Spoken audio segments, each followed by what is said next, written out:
ஒரு நாள் பூரி ஜெகந்நாதர் கோவிலில் ஒரு நாள் நடந்த அதிசயமான சம்பவம். தினமும் பக்தர்கள் அர்ப்பணிக்கும் நூற்றுக்கணக்கான பிரசாதங்களை அன்போடு சாப்பிடும் ஜெகந்நாதர் ஒரு நாள் வயிற்று வலியால் மிகவும் துன்பப்பட்டார்.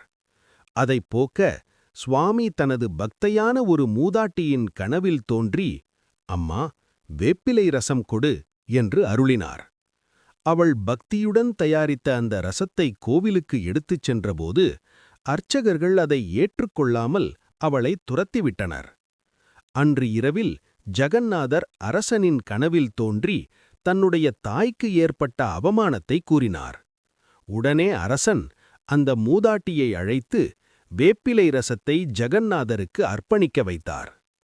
அன்று முதல் இன்று வரை ஜெகந்நாதருக்கு உணவுக்குப் பிறகு வேப்பிலை ரசம் சமர்ப்பிக்கும் மரபு தொடர்கிறது. பக்தியின் சக்தி, சுவாமியின் கருணை. நன்றி.